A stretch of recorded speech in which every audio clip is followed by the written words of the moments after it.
The eggs were designed and obviously made, and they would be the way up they were, with the aperture at the top, with a hydraulic opening, which would open looking very threatening, with Jimmy Shields' great sounds on it.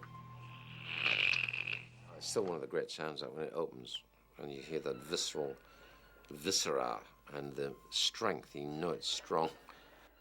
The detail that he looks at later would be shot at Bray when the film is finished. So we'd ship one of those eggs out to Bray, and to make it really strange, because if you watch carefully, the fluid on it is going upwards. So then you flip that over, and that always freaked them out when they saw that dripping upwards. And then inside it was semi-transparent, like a large piece of jelly. And all it was a fiberglass with mostly glass than fiber in it, so it's nearly transparent. And I needed it to move. When we were in Bray, I kept looking. He's dead. So have sticks in poking. It looked terrible. So we worked out a method of, as it was about to open, it kind of went like that, lit a little bit, and then I think he looks at it again, and inside, on my hands with 2 rubber gloves on, washing up gloves, and all I'm doing is going like that. And so that was how that was done.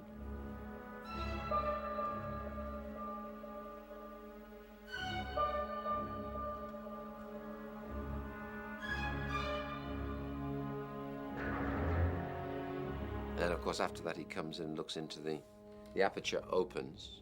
He backs off. We say, don't go there. He goes there, looks in, and what he's staring at is what they call Nottingham lace, which is fundamentally cow's stomach. That lacy, fleshy stuff is we call tripe.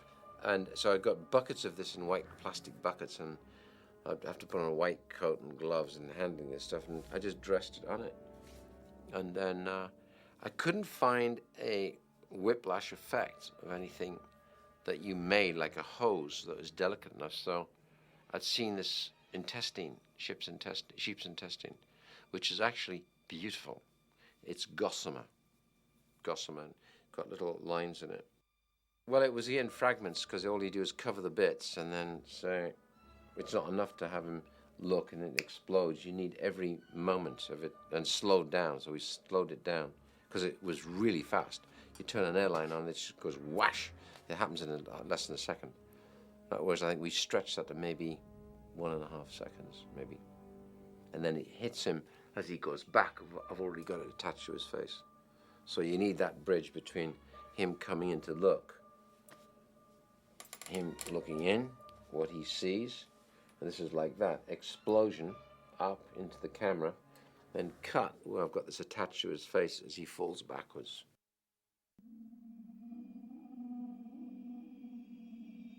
The face hugger, that was my first thing I did for Dan O'Banion when he sent me, I think, about $1,000 to do some paintings for Alien, and he gives me explanation and drawings.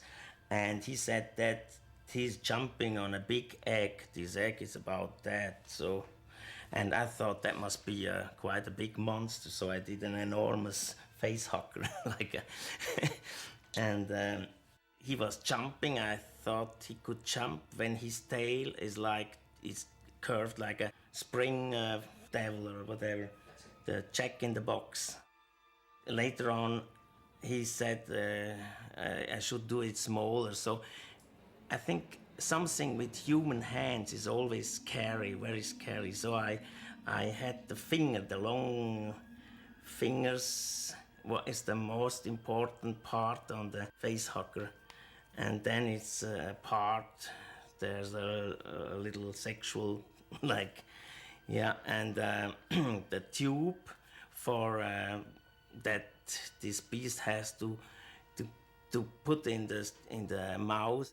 And then I had these hands in front, and then Dan O'Banion drew them sideways. That was better. I thought, you can't beat this. The real thing's always better. So then I had orders coming from a very good fishmongers in Shepperton Village who had oysters, clams, and other parts of fish, a little bit of sturgeon, a little bit of caviar.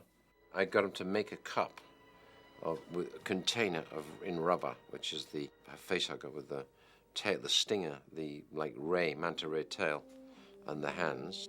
That was all articulated. Inside it, this was just a receptacle, and I just put in, with a pair of tweezers, put in 4 oysters, 1, 2, 3, 4, and put in a large kidney, and put in a so-and-so, so-and-so, and away you go. You can't do better than that.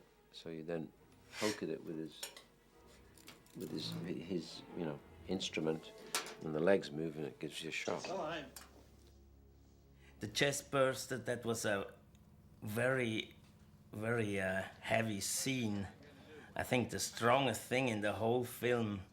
The idea came from a painting from Bacon, Francis Bacon. Ridley Scott told me that this painting from 46, it's just a crucifixion, and one of the member has just teeth and red flesh, and he liked to have the chest burster like that, and I did some design. They look like chicken, something like chicken without feather, but I was not happy with.